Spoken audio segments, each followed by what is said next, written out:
Boa tarde a todos que assistem o canal.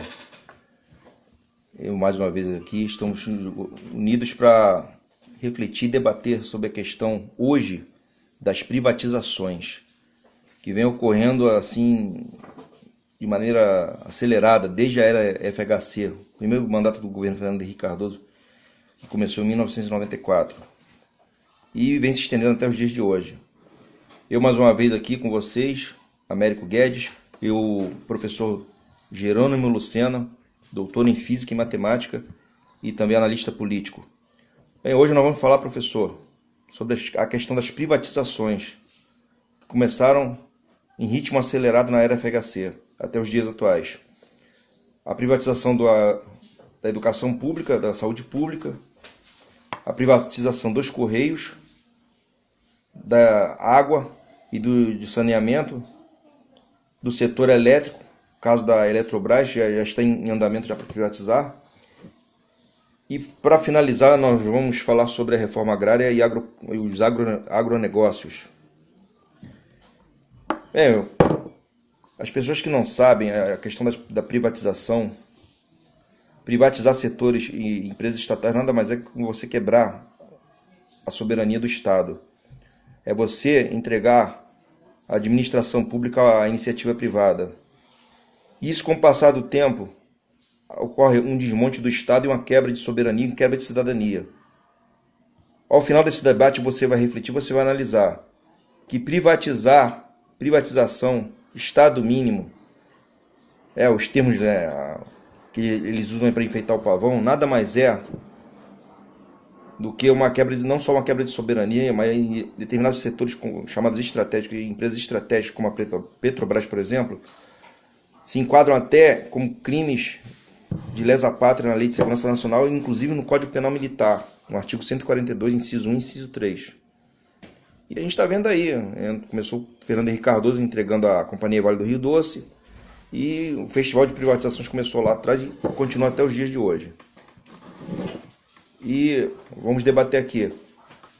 No final você vai compreender e entender que esse regime que estão nos impondo, estão obrigando a gente a aceitar isso aí, nada mais é do que uma anarquia. O que é uma anarquia? Uma antiga filosofia política que dizia o seguinte: o Estado é um mal, deve ser abolido, desmontado, substituído por grupos associados. E esses grupos hoje em dia nada mais são que empresas privadas, cada um defendendo seus interesses próprios. Então, começando, professor, a questão da educação pública. Como vem ocorrendo essa privatização da educação? O senhor que é um educador já há muitos anos, já há mais de 30 anos como educador, essa questão tão delicada, a educação é a base do progresso de toda a nação. Qualquer país desenvolvido, ele tem que investir em educação. Então, para a gente ser alguma coisa, tem que investir em educação. Uma questão tão delicada como essa, a gente vem vendo aí sendo sucateada ano após ano, a educação. Como o senhor, como um educador, coloca e pode dar uma explanação para a gente da gravidade da situação de sucatear o ensino público e entregar tudo à iniciativa privada, e a gente está vendo isso aí, a bandalha que está virando o país. Agora vou passar para o senhor a palavra. E a palavra é sua, professor Jerônimo Lucena. Boa tarde. Boa tarde. Bom, olha só, o cidadão, ele, às vezes, vamos pegar aqui um momento agora aí.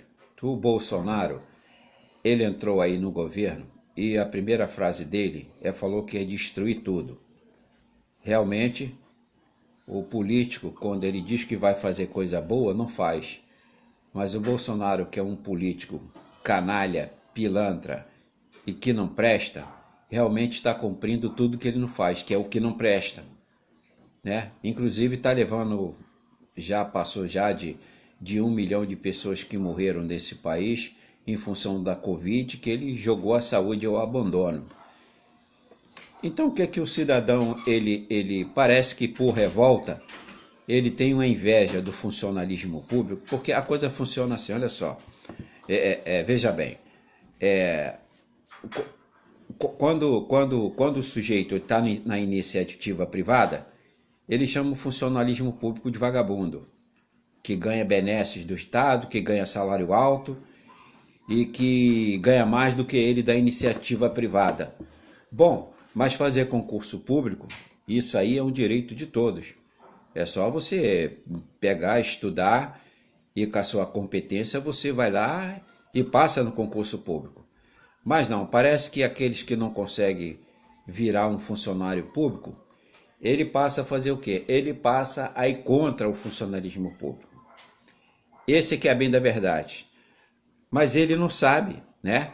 Ou se sabe, finge que não sabe, que quem atende ele não há serviço, os serviços públicos, ele não trabalha sem um funcionário. Todo serviço público precisa de um funcionário.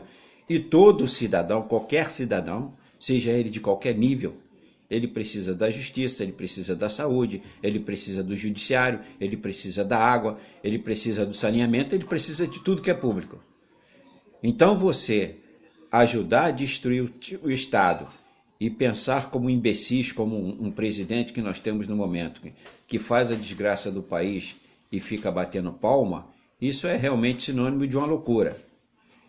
Então, o que eu quero dizer é o seguinte, olha só, vamos analisar aqui o que significa o Estado para o cidadão e o que significa a sua vida diariamente. Olha só, você trabalha, tem o seu emprego, o que você tem? Você tem que formar um acúmulo de poupança para você chegar sempre nas horas que você tiver precisar, você tem uma reserva. Então você tem que ter alguma garantia para você se reservar para não poder passar necessidade. Né? Então quando você pega o seu salário, só aquele seu salário ali, quando muitas vezes não é o suficiente, você tem que reservar um dinheiro. Como é que funciona o Estado? O Estado funciona da mesma maneira. Você tem um Estado, mas o Estado tem que ter um patrimônio. Como é que é feito esse salário? Como é que é arrecadado esse dinheiro do Estado? Esse dinheiro do Estado é arrecadado através de tributo para poder gerar serviço público para você. Se esse Estado ele não tem esse dinheiro, esses impostos, para poder gerar o serviço público para você, você não vai ter Estado. Então é a falência do Estado. Então olha só, e se o Estado ele não tem a garantia, o que significa a garantia do Estado? Os patrimônios. Você tem que ter um banco público, você tem que ter empresa de eletricidade pública, você tem que ter uma empresa de água pública, você tem que ter saúde pública, você tem que ter educação pública. Primeiro, porque o Estado tem a obrigação de fazer isso. E segundo, que é a garantia do próprio Estado de dar sobrevivência a todo cidadão. E se o Estado passa a querer vender tudo, querer entregar tudo em iniciativa privada, o cidadão vai virar escravo da iniciativa privada. E o que a iniciativa privada vai fazer? Ela vai destruir tudo a que não interessa a ela, porque a visão deles é especificamente de lucro, nada mais. Então o cidadão que se dane. A lógica é essa. Então quando o cidadão fica torcendo para quem fica vendendo as coisas públicas, lá na frente quem vai pagar é ele. Nós temos exemplo aí do sistema de telefonia que foi vendido, nós temos agora que foi vendido o sistema de água e por aí vai. Bom, então, partindo primeiro da educação, olha só, quem é que investe, quem é que tem o maior investimento em educação? É a educação pública. A educação privada ela não tem. Olha só, eu já dei aula com turmas que tem 60 alunos dentro de sala de aula até 70. 70 alunos dentro de sala de escola privada. Olha só, como é que o cidadão ele tem dinheiro e paga com uma escola privada que tem 60 a 70 alunos dentro de sala de aula. Espera aí, vamos aqui o seguinte. Segundo a norma da educação, uma turma ela deve ter de 20 a 35 alunos. Isso está dentro do Ministério da Educação, a determinação do MEC é essa. Uma turma tem que ter de 20 a 35 alunos. Essa é a média. Eu já dei aula até com 12 alunos, 15 alunos dentro de sala de aula. Agora, a iniciativa privada, ela não interessa uma turma que tenha menos de 50 alunos. Então, peraí, você está pagando uma escola particular para ter um maior quantitativo de alunos dentro de sala de aula que aumento de aluno dentro de sala de aula significa menor capacidade de aprendizagem. Eu costumo sempre dizer o seguinte, olha só, um professor, ele dá 50 minutos de aula. Se na turma, vamos imaginar que a turma tenha, não vou lhe dizer nem que tenha 50 alunos, vamos dizer que tenha 40 alunos. Se todos os alunos tiverem dúvida ali, ele não pode tirar dúvida. Ele talvez consiga tirar dúvida de 4 ou 5 alunos. Ele não tem mais como fazer isso. Por quê? Porque você não tem mais tempo, teu tempo acabou. Agora você imagina uma turma que tem 50 ou 60 alunos. Então fica uma coisa infernal. Mas o pior é que o cidadão se conforma em pagar em uma escola privada com mais quantidade de aluno dentro de sala de aula do que o próprio Estado e a Prefeitura coloca em sala de aula, né? Porque geralmente o professor do ensino público, ele se recusa a dar quando esse contingente é superior a 50 alunos, ele se recusa a dar e a escola é obrigada a dividir em 2 turmas. Agora, na escola privada, não, ela tem que acatar, porque o dono da escola, a preocupação dele é dinheiro. Nós temos um exemplo aqui prático, aqui é o seguinte, eu vou dizer aqui uma coisa bem prática aqui para você. Hoje, a menor quantidade de formandos que existe, ou seja, de pessoas que vão se formar, é de professor. Por que é de professor? Primeiro, que o salário do professor em todo o país é baixo. Segundo lugar, que nenhuma faculdade hoje, ela se interessa. As escolas hoje de licenciatura que autoriza o professor da aula, essas escolas hoje, a maioria é pública, porque a escola privada, as universidades privadas não têm praticamente mais esse curso. Por quê? Porque começa uma turma inicialmente o ano com 80, vai diminuindo para 50, para 40, quando chega a 35 ele para. Ele acaba com a aula. Então veja bem se você entende. Eu sou uma universidade X, vou formar a turma de professores. Inicialmente começo com 80 professores estudando. Se até o final do ano essa turma cair para 35 ou 40, eles acabam com a turma. Acabou. Se o cara quiser continuar o curso dele, ele vai procurar uma universidade. E no caso ele só vai ter pública. Então olha só, segundo ponto, onde faz pesquisas a nível universitário, onde faz pesquisa, são as universidades que fazem pesquisa, as universidades públicas. Que as universidades privadas, elas poucos fazem pesquisa, só fazem mais pesquisa de cunho de interesse econômico quando algumas empresas solicitam. Porque quando a pesquisa é feita do lado da ciência, que leva um maior número de anos para se aprofundar na pesquisa e concluir esses cursos, as universidades privadas não se interessam. Então todo o serviço científico hoje, ele é exercitado pela universidade pública e não mais pela privada. Então olha só, qual é a questão aí? A questão aí, quando você tem uma educação pública que não funciona, é porque você tem um agente público, porque você tem um agente público. O que é ser agente público? É o secretário de educação, é o prefeito, é o governador, é o presidente, que pega essas verbas da educação e fica desviando essas verbas. Ou ele desvia a verba, ou aquele negócio também é o seguinte, você não tem um processo contínuo. Um secretário de educação no governo, vamos dizer, do governador Paulo, tem um secretário lá. Quando esse governador sai, entra outro governador, muda o secretário, ele vem com outra ideia. Então, cada governo que tem é uma nova ideia de educação e muitas vezes não é de ideia, é uma coisa que eles tiram do bolso do colete, sem critério nenhum, técnico, sem critério técnico, simplesmente porque eles acham que tem que fazer daquela maneira. E muitas vezes, agora mesmo no Estado, nós tivemos aí como secretário de Educação do Estado o seu Curso de Bittencourt. Ele saiu aí tem mais ou menos um mês que ele saiu. Foi demitido por esse bandido desse governador, Celso Castro, que é outro canalha. Então é o seguinte, esse Corte Bittencourt era da iniciativa privada. Ele tem escolas. Tem 4 ou 5 escolas. Se o cidadão é da iniciativa privada, ele vai defender que interesse? Público ou privado? Privado. Exatamente, exatamente. Olha só, vamos partir aqui, vamos agora aqui para um negócio mais interessante. Na época do governador Brizola, porque a legislação diz o seguinte, a legislação educacional fala o seguinte, se a escola pública não tem vaga para dar para o aluno, ela tem que dar uma bolsa, ela tem que pagar uma bolsa, a mensalidade, numa escola particular. Então, repetindo, o Estado ou a Prefeitura não tem uma vaga de ensino para dar para o aluno, ela tem que pagar essa vaga na escola particular. Muito bem.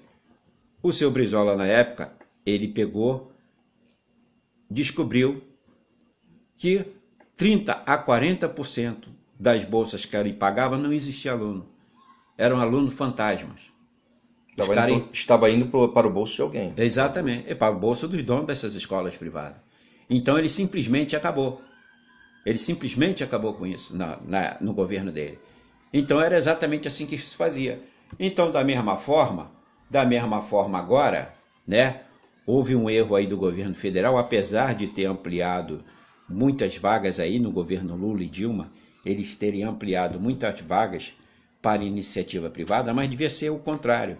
Deveria aumentar, apesar de que aumentou muito, tá? O Lula, por exemplo, ele aumentou, parece que 13 ou 15 universidades públicas em todo o Brasil.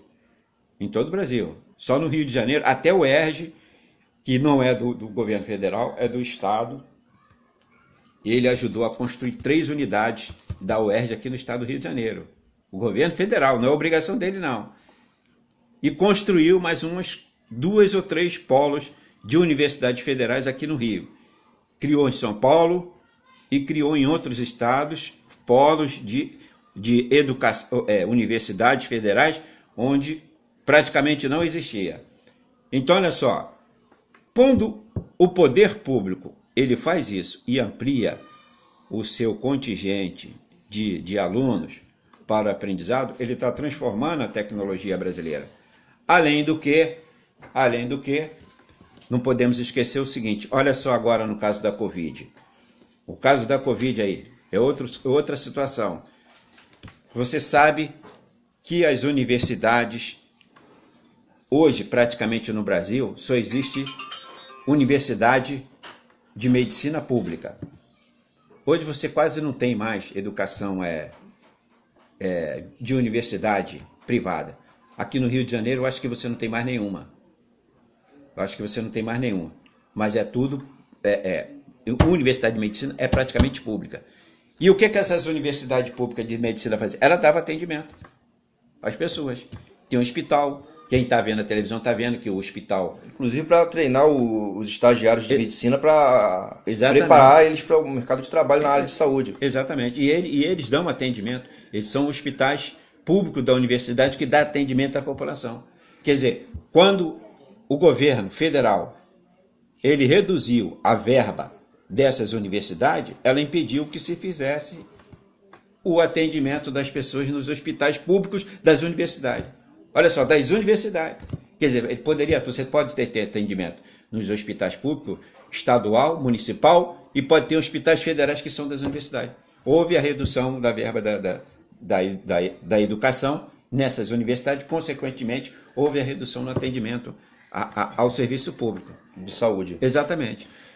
Inclusive, nós tivemos aí, coisa de um mês e pouco atrás, se não me engano, uma reportagem no Jornal Nacional da Rede Globo, abordando essa questão do abandono das universidades federais e dos hospitais federais pelo atual governo.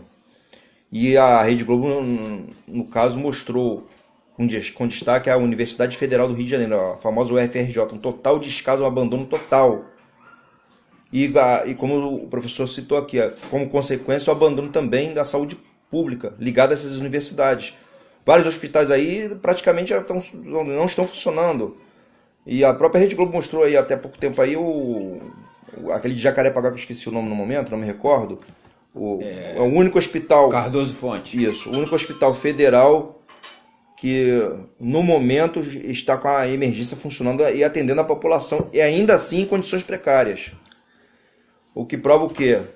É que entra governo, sai governo, e o que a gente vê aí, o abandono total da educação e da saúde, que são dois setores vitais para qualquer nação progredir, para gerar emprego, gerar renda, gerar qualidade de vida também para as pessoas. Mas o que acontece é que esses políticos, entra político, sai político, entra governo, sai governo, eles só pensam no quê? No lucro, no poder, e tão pouco ligando aí para a questão da qualidade de vida do cidadão que paga impostos para manter a máquina do Estado funcionando, para eles próprios receberem seus salários. Quer dizer, é uma coisa assim, absurda. O cidadão, ele é funcionário do Estado, ele recebe dinheiro do Estado para prestar um serviço de qualidade à população que paga o seu salário através de impostos, de carga tributária, e o cidadão trabalha contra o próprio Estado, facilitando, como a gente citou lá no início, começou lá atrás, na era FHC, facilitando esse festival de privatização e desmonte do Estado, entregando tudo à iniciativa privada. Quer dizer, não só um crime de lesa-pátria, como eu citei lá no início, em alguns casos até crime militar previsto no Código Penal Militar, artigo 142, inciso 1 e inciso 3. Além de ser crime, é uma questão, vergonhoso para o Brasil. Vou citar um exemplo aqui, um país desenvolvido, capitalista de primeiro mundo, desenvolvido, o Japão. No Japão, a figura do professor, que é o profissional que forma outros profissionais, ela é tão valorizada que no Japão, o único profissional que não precisa se curvar diante do imperador japonês é o professor. Porque segundo o que o imperador determinou, numa terra onde não há professores, não pode haver imperadores. Então, o que nós estamos colocando aqui, a questão da educação, da saúde pública, não é questão de a gente ser sistemático, ser ideologia, nada disso. É uma questão que é fato, é necessidade do povo de qualquer nação para progredir, para prosperar. O governo, o Estado investir na educação e na saúde pública de qualidade. Nós só vamos mudar a nossa realidade social, a realidade que a gente vive no momento desse país, para melhor, se houver investimento sério e dedicado na educação, na saúde pública, resgatando a valorização desses profissionais, que é o professor e os profissionais da área de saúde. Sem isso, não tem nação nenhuma que vai chegar a lugar nenhum, cara. O que está acontecendo no país, eles estão entregando de tudo, privatizaram quase tudo no setor de educação, a saúde através das OS. Vou até pedir o professor para fazer uma explanação sobre a questão das OS, organizações sociais. É uma maneira indireta de a prefeitura, o Estado privatizar o serviço público. Eu vou querer até que o professor faça uma colocação sobre isso depois. Então, aí começou esse festival de privatização, privatizar Correio, já privatizaram a água, e agora querem privatizar o setor elétrico. Então, é um desmonte total do Estado, uma quebra de soberania, uma quebra de qualidade de vida para o cidadão, e como o professor citou lá no início, lá na frente todos nós vamos pagar por isso, e muito caro. E o que vai acontecer? Que cada um vai virar escravo, não só do sistema, como escravo da iniciativa privada, que eles só querem saber de quê? De lucro, mais nada. Eles não querem saber de qualidade de vida, de prestar serviço de qualidade à população. Eles querem saber de lucro. O lucro acima de tudo. Então, professor, aproveitando a oportunidade, eu gostaria que o senhor fizesse mais colocações e citasse a questão das OS, né? Organizações sociais, que é uma maneira indireta de privatizar o Estado e o serviço público em geral e enganar a população. A realidade é essa, enganar a população. A questão é o seguinte, nós temos aí duas guerras permanentes, né? Que isso tem que acabar. Isso já se teria acabado. Aliás, isso não teria nem que ter iniciado, mas foi iniciado porque a população ficou de olho fechado e ficou acreditando em questão de fé e não em questão de fatos, vendo os fatos que de fato acontecem. A gente tem ideia do seguinte, há 20 anos atrás, mais ou menos, 20, 25 anos atrás, você em qualquer hospital público, né? Qualquer hospital público ou posto de saúde, você tinha os funcionários que ele era um funcionário público, né? Ora, qual é o problema do serviço público brasileiro? É isso que você tem que entender. O serviço público brasileiro, a quantidade de funcionário público foi sempre inferior à quantidade que precisa. Sempre inferior. Se você está numa repartição pública que precisa de 100 funcionários, só tem 50. Você está numa repartição pública que precisa de 200, só tem 100. Então você nunca tem de fato o quantitativo de funcionário público real e necessário para atender toda a população. Basicamente é assim que funciona. Entendeu? Então o que acontece? Então naquela época, que eu estava citando há 20 anos atrás, você tinha o funcionário público que era funcionário público e prestava um serviço público. Desde 2010, em 2010, só 30% dos servidores da saúde eram funcionário público. Só 30%. Talvez hoje não tenha quase ninguém. Então o que é que você tem hoje? Você tem o inverso. Você tem uma empresa privada, né, que a prefeitura e a sociedade deveria até tomar vergonha na cara e pegar essas OS e identificar-se ela pelo nome. O funcionário que trabalha na prefeitura para um OS, ela tinha que ter no emblemazinho dela lá, o logotipo da empresa, para ver que o serviço não é público, é privado. O dinheiro é público, mas o serviço é privado.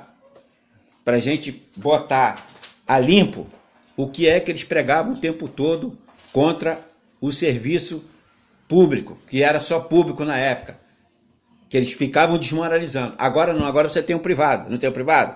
Por que eles querem se passar por público agora? Não, eles têm que botar a bandeira deles. É da OS Joaquim, então bota lá OS Joaquim no peito, para provar que o privado é 10 vezes mais incompetente do que qualquer servidor público. Mais incompetente. Exatamente. Incompetente. Exatamente. É exatamente o que provou o seguinte, olha só, o que é que você tem hoje? Você antigamente, quando o serviço era só feito por funcionário público, acontecia uma morte de um parente seu ou algum desastre dentro do hospital que levasse você ao seu parente falecer, o serviço público era responsabilizado. Hoje quem é? Hoje não tem mais ser responsável. Então a empresa privada presta o serviço, se morrer, ela diz que não tinha funcionário suficiente, aconteceu inciso, é uma coisa muito comum falar, não, eventualmente houve uma falta, eventualmente porra nenhuma. É o que eu acabei de falar para você, na época em que era o funcionário público, só público, você caía naquela mesma situação, é o que eu acabei de citar, era 50 funcionários quando você precisava de 100. Mas a empresa privada faz diferente. Se precisa de 50, ela bota 10 ou 15. Nem a metade. Para fazer o serviço de 50. Exatamente. Então foi essa a distorção que houve. Então, olha só, amigo, hoje a empresa pública mata a empresa privada, mata você com o nome de prefeitura. É um agente do serviço privado, se utiliza de verba pública, mata você e o Estado que ganha a responsabilidade e a sua família que se dane. Essa é a lógica que você tem hoje. Então é isso que tem que ter distinto. E voltando aqui, um fato interessante é o seguinte, quando esse canalha desse prefeito que está aí, esse canalha, Eduardo Paes, né, esse canalha que está aí, ele quando era prefeito, foi ele que criou essas OS dentro da saúde. Foi exatamente ele que criou as OS da saúde. Na realidade, são empresas privadas disfarçadas de organizações sociais. Ele botou um nome bonito para enfeitar o pavão. Organização social. Mas quem não sabe, quem não está informado, acha que aquilo ali é público, é para... Não, o cara está visando o social. Nada, é uma empresa privada disfarçada de uma organização social. Não, mas ele não utiliza. Não, pior não é, você só sabe que a organização é privada. Você só tem conhecimento que é privada entre a prefeitura e a empresa. Porque o servidor... Você que vai lá no hospital público, você não sabe, para você é público. A gente não sabe. Exatamente. Então o que eu falo para você, bota a bandeira da prefeitura. Você bota lá a etiquetazinha da prefeitura, como se fosse função da prefeitura ou Estado, e no entanto não é uma empresa privada. E se acontecer alguma coisa de grave, não, a culpa é da prefeitura, a culpa é do Estado. Eles estão primeiro tirar o corpo fora. Não, aí você ajuda... Ninguém é responsável. Sim, aí você ajuda a comunidade a fazer, sabe por quê? Fala assim, ó, tá vendo aí esse hospital público de merda, esse posto público de merda? Não é público, é privado, amigo. Isso não é feito mais público, isso é privado. O dinheiro é seu, babaca, é público. Mas quem está fazendo é empresa privada. Essa é a realidade que a gente hoje... Então, quer dizer, o sujeito na época, como eu falei há 20 anos atrás, ele reclamava porque era funcionário público só, né? Mas você tinha um atendimento, ou mal ou ruim, você tinha um atendimento. Hoje não. Hoje você nem atendimento tem e o dinheiro vai para o privado. Essa é a grande realidade que se vive hoje. Então, só para concluir a ideia do Eduardo Paes, então essa questão de botar essas OS na saúde, que ele também tentou na educação, só que ele não conseguiu. Ele queria fazer a mesma coisa na educação. Ele queria botar só professores no município contratado para dar aula. Ele não queria mais abrir concurso. Ele queria acabar com isso. Só que ele não conseguiu.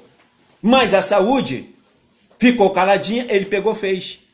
Então ele criou as OS. Só que 10 anos depois, houve um processo do Ministério Público junto com a classe de médicos e conseguiram criar uma legislação para acabar em 5 anos com todas as OS no estado. Onde é que está isso aí? Você não ouve nem falar. Acabou. Esse mesmo pilantra Eduardo Paes, se você pegar lá, você rever lá na propaganda lá eleitoral dele, a primeira coisa que ele falou que ia acabar com as OS, porque provou que não tem condição de ter OS. Qual é a primeira coisa que você está fazendo? Está fazendo e está cheio de OS de novo. Quer dizer, nós somos constantemente enganados, feito de babacas, feito de imbecis, tomando prejuízo na cara, até com morte dos nossos familiares ou até de nós próprios, e simplesmente a coisa não acontece. Não há uma alteração desse quadro.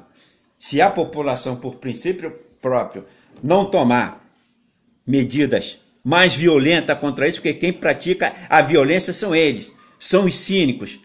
Vamos parar de culpar o que é violentado, chamar ele de violento e inocentar o que é o violento de fato. Né? Quer dizer, o Estado pisa na minha cabeça, aí você dá porrada no Estado, você é violento. Não, o Estado pisou na tua cabeça. Tu está devolvendo a violência que ele te deu. É isso que a gente tem que tomar cuidado. Porque se passa a ideia de que o culpado é que é o violento. Quer dizer, o que sofreu a violência é que é o violento. E o que praticou a violência, ele não é inocente. Essa é a lógica que nós temos que acabar.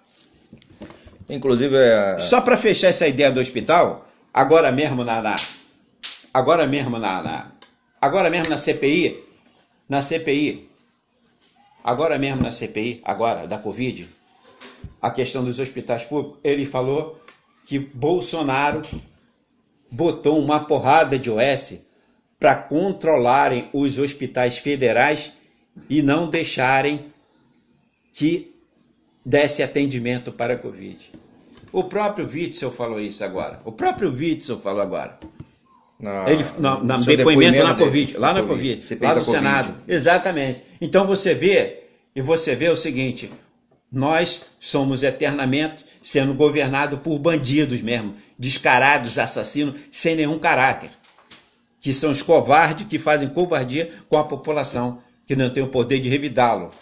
É por isso que eu falo, a população tem que revidar para ver se consegue transformar isso aí. A questão da OS, que eles criaram aí para disfarçar a privatização, parece que está se estendendo também para os Correios, tentar acontecer Correio, Água, Eletrobras. O que você pode falar sobre isso aí? Sim, então olha só, por exemplo, agora o Correio, né? Todo mundo está sabendo agora que o Correio hoje é um grande negócio. Por que o Correio é um grande negócio? Porque o camarada agora, você faz uma compra pela internet, quem te entrega é o Correio. Né? Você tem bancos, você tem alguns estados, por exemplo, você pega Roraima, alguns municípios de Rondônia, de Mato Grosso, de Tocantins, você pega determinados municípios que o Correio funciona como banco. Você deposita para algum familiar seu que está lá no interior, e o Correio, você vai lá na agência do Correio receber esse dinheiro. Há pouco tempo o convênio era com o Banco do Brasil e o Bolsonaro acabou. O Bolsonaro acabou. Era Correio e Banco do Brasil ali dentro. Era uma agência do Banco do Brasil que funcionava dentro dos Correios para atender os pessoal que vinham, mandavam dinheiro de outros estados para você ir lá receber. Eu lembro disso, cheguei a ver isso muitas vezes. Então, eu mesmo fiz pagamento pela agência ali, na época quando eu era aqui aquele agência central ali do Correio, lá na Presidente Vargas, aquele grandão, aquele prédio dos Correios. Tinha uma agência do Banco do Brasil ali dentro. Não, exatamente, funcionava ali dentro. Então, em resumo, o que acontece agora? Agora você tem todas essas grandes empresas que fazem entrega, tipo Casa Bahia, Magazine Luiza, entendeu? Todos esses aí, eles querem pegar o Correio, que é público, que já tem toda uma estrutura montada, que a empresa... Custou o suor do trabalhador, isso, que paga imposto. Isso. Então olha só, para você ter ideia, o Correios, ele fatura atualmente mais de 30 bilhões por ano, só com esse negócio de entrega. Então o que eles querem? Eles querem pegar a empresa do Correio, comprar preço de banana e ficarem com toda a estrutura montada e roubar o cidadão. É isso aí. Toda vez que o governo federal vende uma empresa pública, ele está roubando o cidadão. E o lucro não vai mais para o Estado, não vai mais ser revertido. Não tem mais caixa. O benefício público. Exatamente. Vai para o bolso do empresário. É como se você deixasse de receber um salário. É isso aí. É como se o país estivesse deixando de receber um salário, então na hora que ele tiver que comprar comida lá, vai faltar, porque não tem um dinheiro lá da empresa do Correio. Assim é o Banco do Brasil, assim é a Petrobras, assim é a Eletrobras, então tudo. Isso que acontece.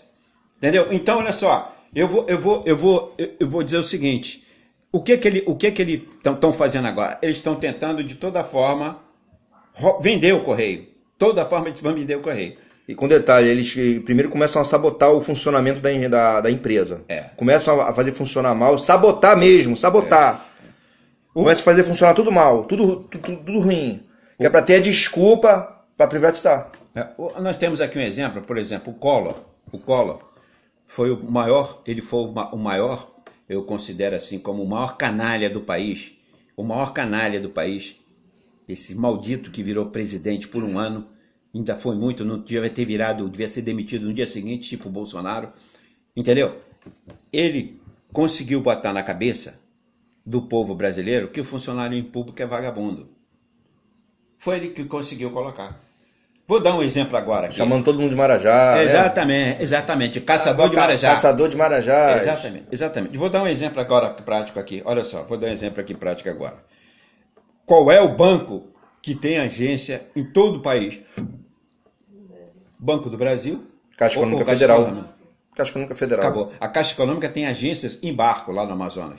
Você sabia? Agências funcionam num barco. Tem um barco que é a agência. Ele vai de rio em rio lá para atender as pessoas. Você vê que... Aí vem esse governo aí, eu vou fazer até uma colocação. Coloca um representante dos bancos privados para ser presidente da Caixa Econômica Federal. E com outro detalhe, cresceram aí tá alarmante a quantidade de golpes, roubo de dados, mas isso é crimes cibernéticos dentro da Caixa Econômica Federal. É desmoralizar. Falsificando dados das pessoas, as pessoas estão tendo seus dados roubados e estão tendo seu dinheiro roubado. Eu já fiquei 2 vezes já em fila da Caixa Econômica, uma reclamação atrás da outra. Minha mãe levou golpe, é aposentada, foi receber o pagamento nessa agência aqui, receber o pagamento dela em outra agência lá não sei aonde. Você ouve isso todo dia. Por que a televisão não mostra isso? Por que botou um cara que representa o poder, a iniciativa privada para administrar o poder público, o que é público, a Caixa Econômica Federal? Por quê? E ninguém fala nada. Mas basicamente, olha só, tem um detalhe aí que você talvez você não saiba. O Bolsonaro, ele sobrecarregou a Caixa com atendimento, para justamente a Caixa não ter capacidade de atendimento, para justamente vir um processo de desmoralização. Para você ter ideia, olha só, o que acontece? Quando houve a questão agora do bolsa, dessa bolsa aí que deu o auxílio emergencial. Vamos pegar isso aí. Olha só, o Lula e a Dilma ficou no governo aí durante 14 anos. Você via alguém dizer? Você via alguém dizer que foi na Caixa e não recebeu? Que a Bolsa Família estava lá? Quem recebeu, você via isso? Alguém tinha um outro picareta, como sempre tem em qualquer sistema bancário, tem, como a gente vê, como eu tenho, como você tem, mas você via constantemente isso? Não. Agora você vê... Uma reclamação atrás da outra. Agora você vê uma reclamação que você... Pessoas até de família, inclusive dos militares. Lembra dessa historinha dos militares? Que se o Bolsonaro deu o Bolsa Família por militar, que não podia receber, era quem estava sem salário, ele deu Auxílio Família. E tinha empresários que receberam Auxílio Família. O cara acha que isso aí é só uma questão. Que dessas pessoas que não foram presas? Que desses militares que ele devolveu? Devolveu porra nenhuma. Mas qual era o interesse disso aí? O interesse era só um... Desmoralizar a Caixa Econômica. Exatamente. E outra coisa mais grave ainda, indiretamente também desmoralizar a Polícia Federal, porque com o aumento de crimes federais, né, nível federal, no caso lá, a Caixa Econômica, com roubo de dados de clientes tendo seus dados roubados e dinheiro roubado, cresce o número de inquéritos na Polícia Federal, não tem condição, a pouca quantidade de agente público, dar conta desses inquéritos. Quer dizer, indiretamente também a Polícia Federal está sendo desmoralizada. Exato. Pelo próprio governo federal. É como o INSS. Ele bota lá perito, que aparece lá uma vez ou outra, mas exatamente é isso que ele quer, o governo federal quer. Que não tenha perito mesmo, que é para o cara não se aposentar. O cara ficar doente em casa e não receber nem o salário. Essa porra desse maldito governo, exatamente isso que está. Ele cria o inferno em todos os lugares que ele pode. Ele cria o inferno. Então você vê, por exemplo, eu sou correntista da Caixa. Desde que começou esse auxílio emergencial, você não consegue entrar na Caixa para ter um atendimento. Você não consegue ter atendimento na Caixa. Desde que começou a filha. Eu tenho que ir lá na Caixa e não vou. Há 2 anos que eu não consigo. Você não consegue entrar na Caixa porque você não tem como entrar, porque pela fila que você vê lá. Você vai lá agora de novo, agora. Hoje. Eu mesmo, Marlon, passamos aquela fila, feito minhoque, o caramba. Quer dizer, exatamente o que é que ele faz. Mas aí, olha só, não significa dizer que a Caixa não quer atender. Ele manda, determina que o supervisor não faça atendimento, que é para você ficar com raiva da Caixa, você como cliente, e sair da Caixa. E concordar com a privatização. Exatamente. Esse é o esquema. Uma sabotagem, que eu falei lá no início. Primeiro eles sabotam, faz funcionar mal, faz com tudo funcionar mal. De todas as maneiras. Aí vem as propagandas enganosas, desmoralizando a instituição, a empresa estatal. Depois vem aquela conversinha fiada, aquele sofisma tem que privatizar que vai melhorar. Aí um monte de burro, imbecil, ignorante, analfabeto político, que está sendo lesado e está concordando com aquilo, abaixando a cabeça. Não, tem que privatizar mesmo. É isso aí. Mas aí é que eu falo, é o próprio cara que, primeira coisa, ele não sabe o que é nem serviço público. Segundo lugar, ele não sabe nem o que é serviço público. Se ele soubesse o que é serviço público, ele deveria estar lamentando quando o governo falasse em privatizar. Né? Tá aí um exemplo agora aí maior, que você vê que os alunos das universidades estão loucos. Por quê? Porque está reduzindo verbas e vagas que não tem dinheiro. Agora está fazendo falta? Agora está acordando que está fazendo falta? Como é que o serviço público é bom? Bom não, é necessário. É vital. É vital. Então agora está acordando e vendo que determinadas coisas não é como a gente pensa. Entendeu?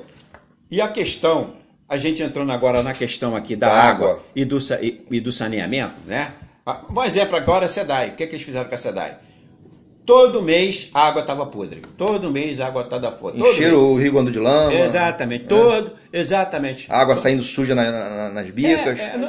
Não precisa nem encher o Rio de Lama, rapaz. É só você não fazer a limpeza das velas de filtração. Aí vem a privatização. Ainda temos lugares aí que as pessoas estão recebendo a conta e não tem água. Não tem água. E aí, acabou o problema todo, acabou tudo. Acabou. Privatizou, acabou. Isso. Acabaram os problemas todinho. Isso. Agora, o mais interessante, o cara não sabe o seguinte, olha só. Eu estava vendo um estudo da Universidade Federal, da COP. Olha só como é que funciona a coisa aqui. Eles deram já isso há 20 anos atrás, nem agora não. Há 20 anos atrás, a COP apresentou um projeto de drenagem e saneamento para o Rio de Janeiro, as prefeituras e o Estado. Esse projeto foi feito. Só que acontece o seguinte, meu amigo, o Brasil não é feito para pobre. Para pobre não que eu digo, para o trabalhador, não é para pobre. Para o trabalhador, não é feito para o trabalhador, ele é feito para o cara que tem carro. Então você vê só um negócio. Você tem uma porrada de viaduto. Hoje você tem uma porrada de viaduto, uma porrada de túnel, uma porrada de via. E você não tem o saneamento para fazer a drenagem de tudo isso que está aí. Aí ele fala assim para você, não, Américo, porque a estrada, o viaduto, o túnel vai te beneficiar. Me beneficiar em quê? Quais são as linhas de ônibus que passam pela linha amarela? Ou que passa por túneis que corta mais caminho? Quais são as linhas? Quais são as linhas de ônibus que você vê? Onde é que Conta-se a dedos e as poucas que circulam, tudo lotado. Então, não dá conta. Não dá. Você, por exemplo, você tinha, por exemplo, olha só, você tinha, por exemplo, uma linha chamada 460. Não sei se você pegava esse, era São Cristóvão e Ipanema. Eu peguei muito essa linha. Era uma linha que você pegava ali em São Cristóvão e ela pelo túnel. Pelo túnel ali, o Rebouças. Ele ia lá, saía em Laranjeira, tal, seguia para Ipanema.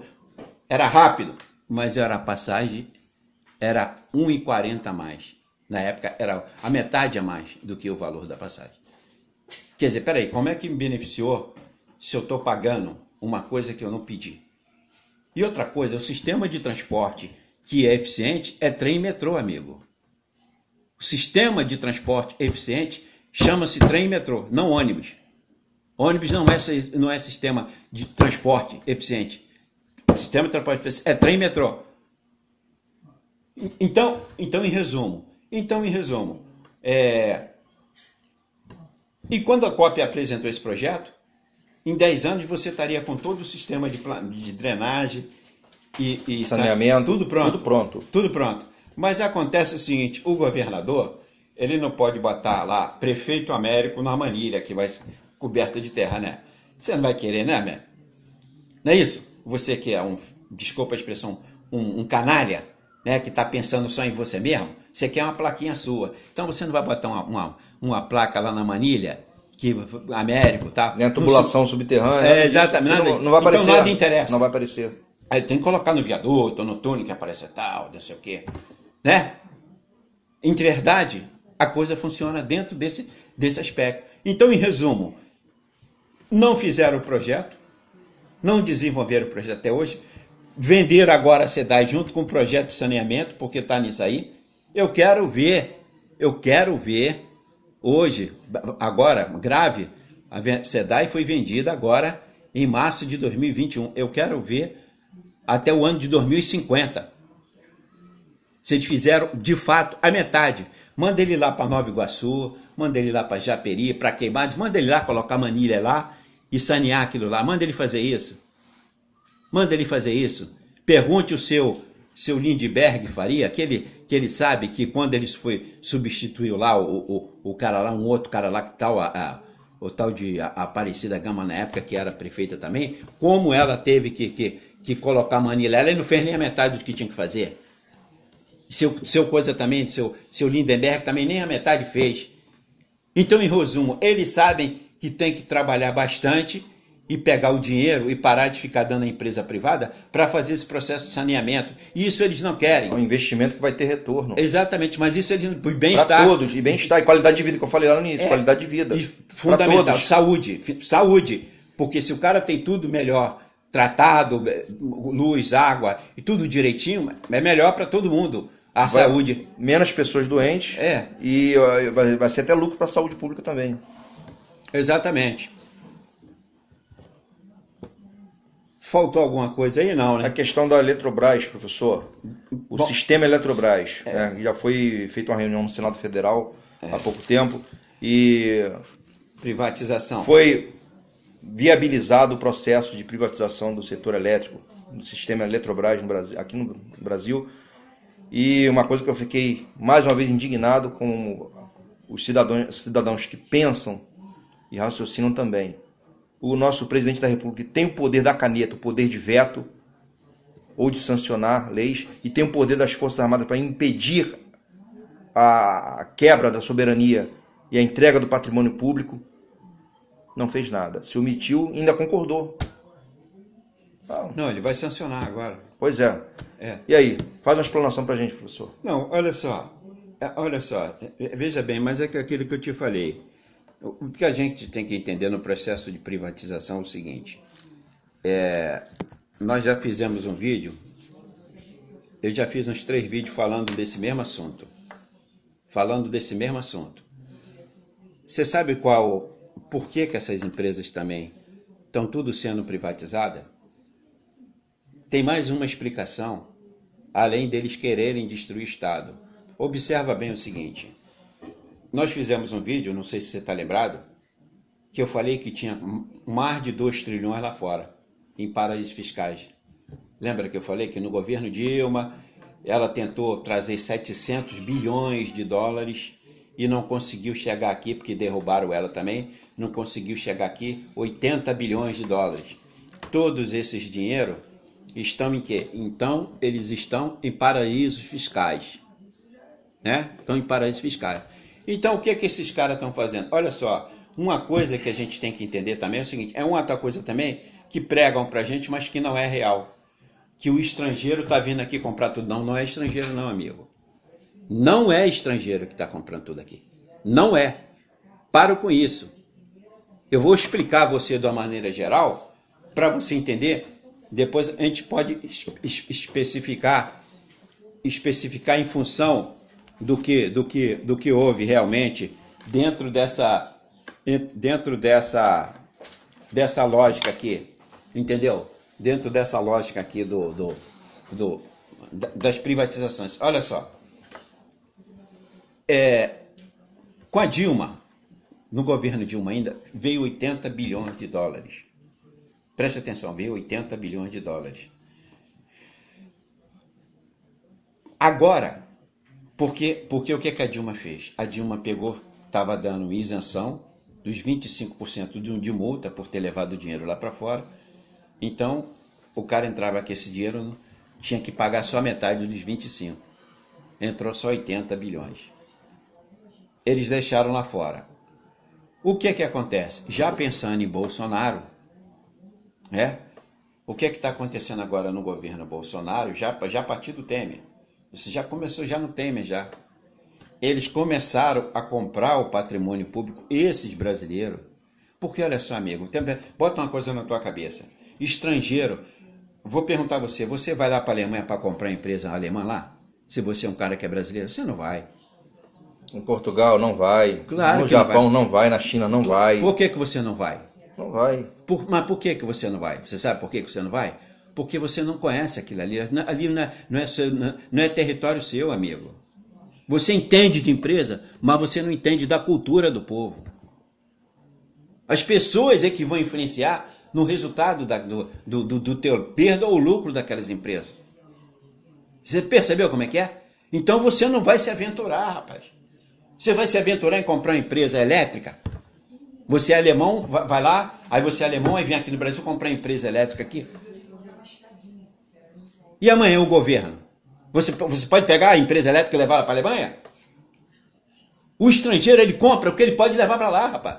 Ele não compra o que vai ficar aqui, rapaz. Você entendeu como é que é? Então ele não se arrisca. Então quem é que está comprando isso aqui? Quem está comprando isso aqui são esses filhos das putas que durante anos ficaram levando dinheiro lá para o exterior, através de paraísos fiscais, fazendo lavagem de dinheiro, agora estão trazendo de volta.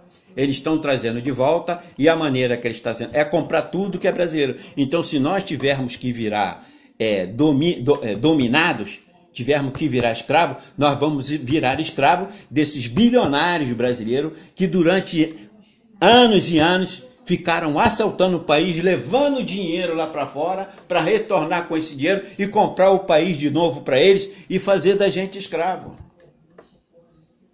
Essa é a lógica. Não é o que eu penso, não. Essa é a lógica. É o que está acontecendo.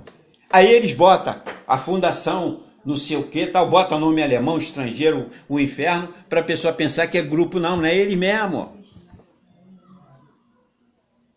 Só que eles são piores do que se fosse um outro cara estrangeiro, porque o outro cara ficaria com medo. Eu vou só te dar um exemplo aqui, já que a gente está dentro da Eletrobras aí, vamos falar da Light. Vou te dar um exemplo prático da Light. A Light, a origem da Light era o quê? Estatal. Não, a origem da Light, canadense. A Light era uma empresa canadense, você sabe disso. Então, o que aconteceu? Depois de 20 anos, ela ia devolver a empresa. Aí veio aquela malandragem daquele japonês pilantra, Shigeaki Ueki, que ficou milionário e mora lá no Texas, né, que ganhou um caminhão de dinheiro. Só mais um ano, a Light ia devolver a empresa ao governo, que já não interessava mais ela em ficar com a empresa. O governo teria recebido de novo a Light. Aí veio o Shigeaki Ueki, que essa malandragem falou que ia comprar e jogou mais um tributo nas costas do povo brasileiro, fazendo o povo brasileiro de otário. Muito bem, ficou do Estado, não ficou? Ficou do governo federal. Virou do governo federal, não ficou do Estado, do governo federal, né? Muito bem. Passou-se alguns anos, o governo federal repassou o controle para quem? Da Light, para o Estado. Né? Para o Estado. O que o Estado fez? Vendeu a Light. Quem é que comprou a Light? Grupos franceses de eletricidade. Olha só, grupos franceses de eletricidade que compraram a Light. O último presidente, e até lembra até hoje, chamava-se Michel Gallard, um francês.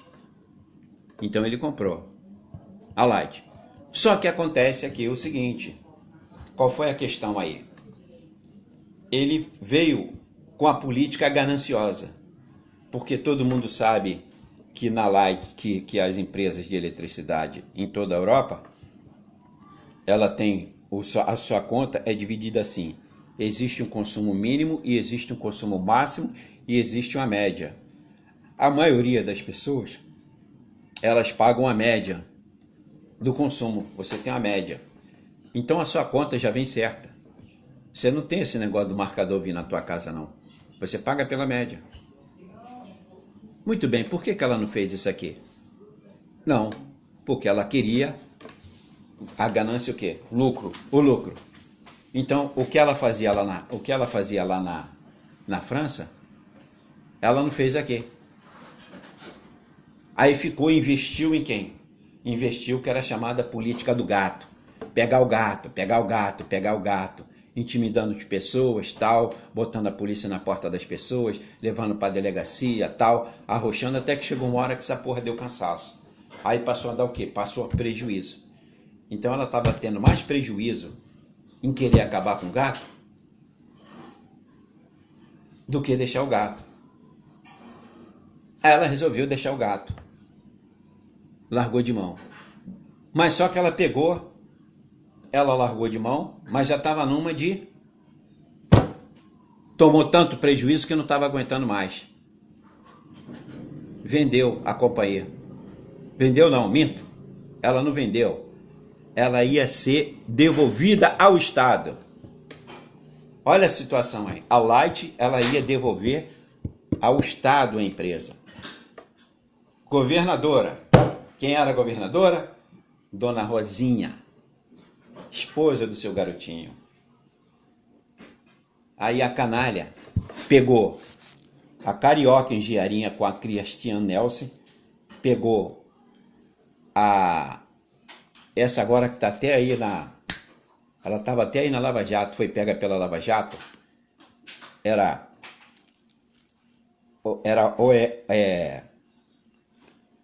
Carioca Engenharia, Cristiane Elce, que a Cristiane Elce também, porque a Carioca Engenharia comprou a Cristiane Elce, é empresa de engenharia.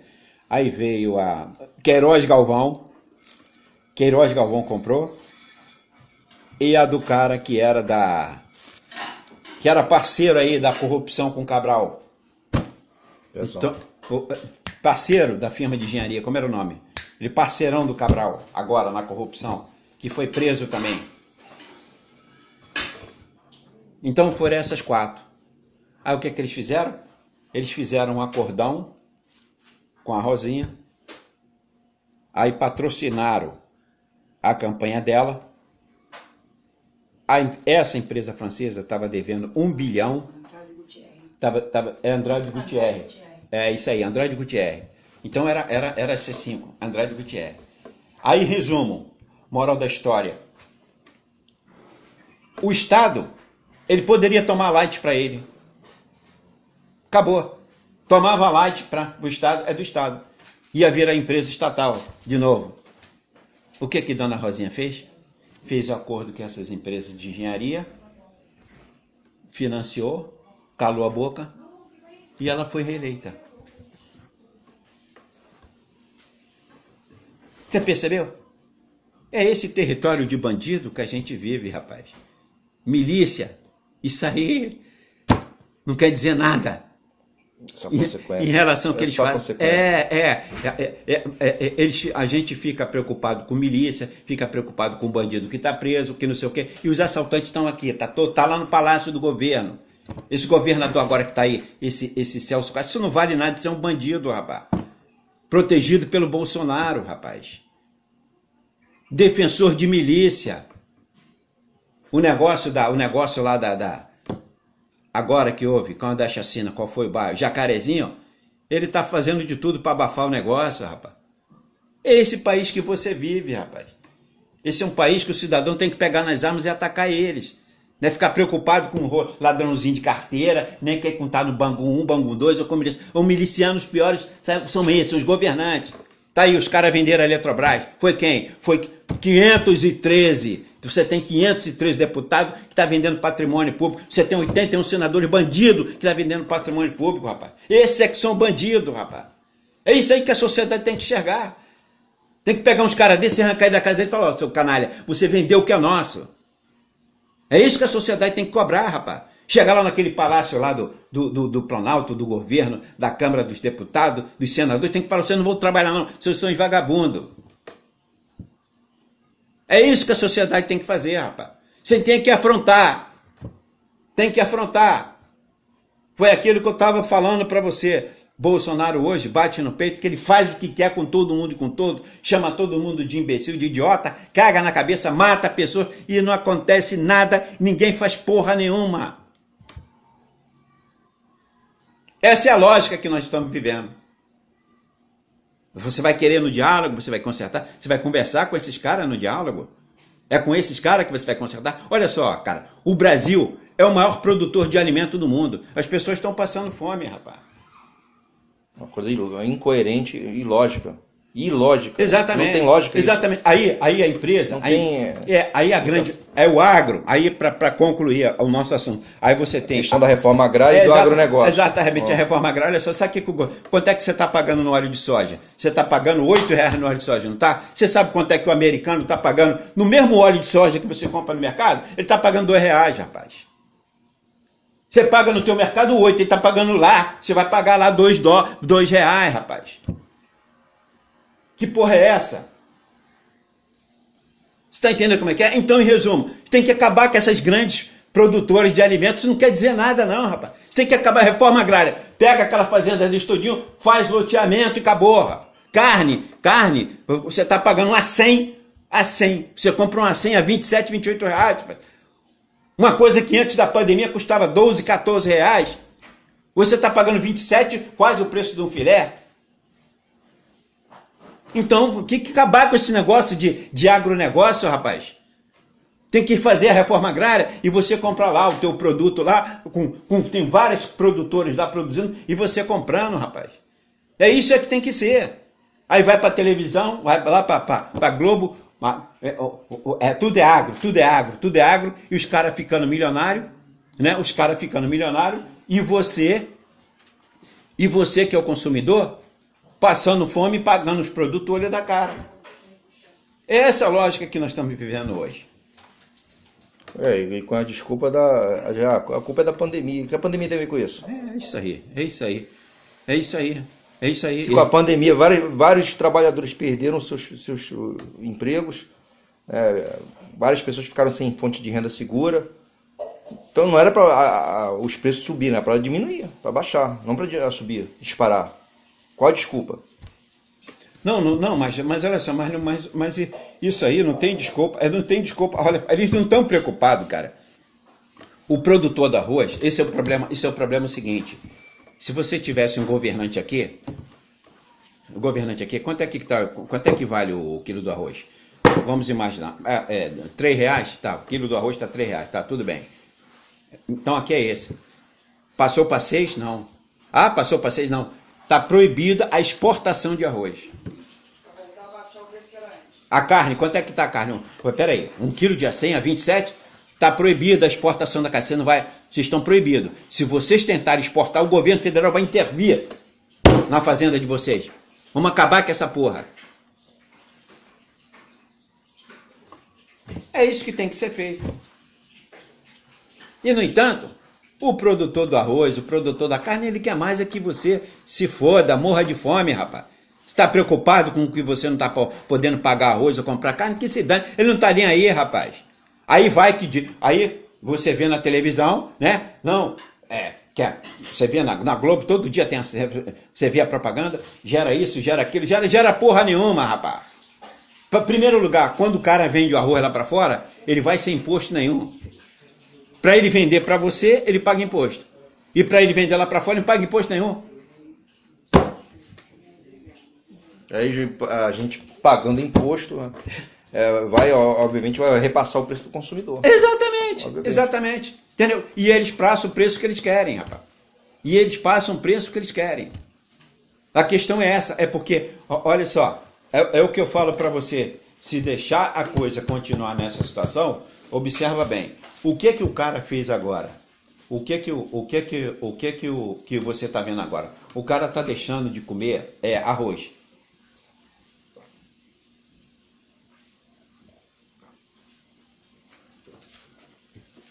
O cara não diminui a quantidade de arroz? Não diminuiu de carne e tal, cara. Olha só. Você está passando, você está deixando de comprar o produto como se o produto fosse um produto importado, que viesse o olho da cara. Quer dizer, um arroz, o cara não está podendo comprar um arroz. O cara não está... Feijão agora, o quilo de feijão não sai de mais de R$7. Parou em 7, não sai mais, é de 7 para cima. Você percebeu como é que é a coisa? Então, em resumo, a situação que você vive é o seguinte, é um processo de intimidação também no seu estômago. Você hoje é escravo, a sua alimentação é escravo de uma estrutura que está lá preocupada em vender os produtos dela por exterior e a população do seu país que produz esse alimento que morra de fome. Essa é a lógica que nós estamos vivendo hoje. Acabamos de encerrar aqui a pauta de hoje, que foi a questão das privatizações na saúde pública, na educação pública, nos Correios, na água e saneamentos e na Eletrobras, no setor elétrico, o sistema Eletrobras. E finalizando com a questão da reforma agrária e agronegócio. Mais alguma colocação, professor? Final. Uma colocação final é o seguinte, o que eu tenho para dizer é o seguinte, esses camaradas que estão no poder, essa classe burguesa que está mandando a polícia matar as pessoas indiscriminadamente, né? Aí vai um governador imbecil, seja ele de qualquer estado do país, e fica dizendo que a polícia vai tomar providência. Vai tomar providência porra nenhuma. Eles fazem a população de idiota. Agora, o que eu vejo interessante é o seguinte, que a pessoa tem qualquer parente que é assassinado no meio de uma comunidade dessa pobre, e eles vão botar a bandeira assim procurando justiça. Não tem justiça. Não tem justiça. Infelizmente a verdade é essa. Na verdade, as pessoas têm que procurar se armarem e vir para a defesa própria. Porque não tem justiça. A polícia está aliada à milícia, que por sua vez o seu governador assina embaixo tudo que a polícia faz, ainda vai para a TV debochar da cara do cidadão. Esse estado que você vive é um estado assassino. Um presidente que você vai perguntar um presidente da República que você vai perguntar o que é que ele acha das 500 mil mortes, ele diz que não pode fazer nada, que ele não é coveiro. Quer dizer, é um deboche 24 horas por dia. Quer dizer, humilha, a situação de humilhar a população. E agora, essa classe que domina esse poder econômico, que eu falei isso em vários vídeos, volto a afirmar, o Brasil tem 210 milhões de brasileiros. Quem manda nesse país são 2 milhões. Os 208 ficam batendo palma para eles verem. A gente tem que inverter essa lógica, tem que inverter esse papel.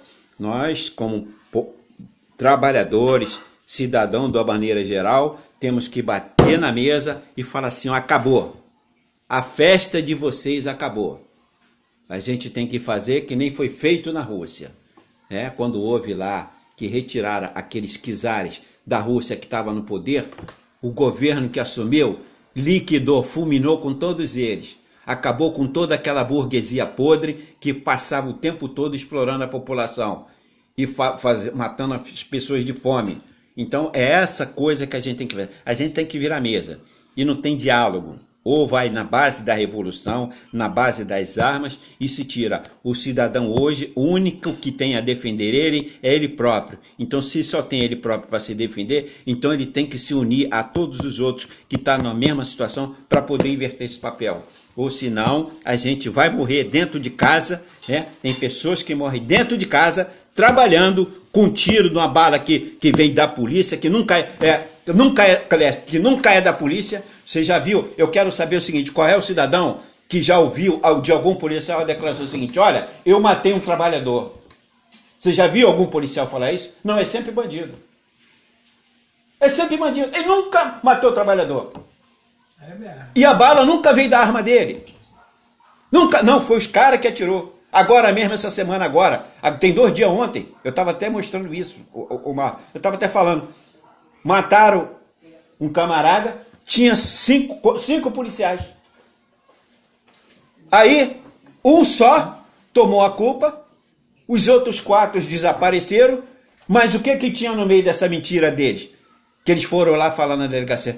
Tinha uma padaria que filmou, eles foram lá na padaria, intimidaram o cara para pegar a fita, conseguiram pegar, mas tinha um cara do andar de casa de cima, ó, filmou tudinho. Aí acabou com as historinhas deles. Caiu a casa. Que são covardes. Além de eles serem assassinos, eles são os covardes. É essa sociedade que a gente está vivendo, não só no Rio de Janeiro, mas a gente está vivendo em todo o país. Tá bom? Então eu volto a dizer, a questão é, ou o povo assume a sua responsabilidade, ou pagaremos com a nossa própria vida toda essa desgraça que está vindo a caminho. Como o falecido doutor Enéas avisou lá atrás, tudo isso que está acontecendo agora, o desmonte do Estado, a anarquia generalizada, norte a sul do Brasil, e os resultados disso aí estamos sentindo na pele. Obrigado aí mais uma vez, professor, obrigado a você que assiste o canal, que nos ouviu. Tenha uma boa noite e até a próxima. Professor, palavras finais. Então é isso aí, um abraço aí a todos os que nos assistiram.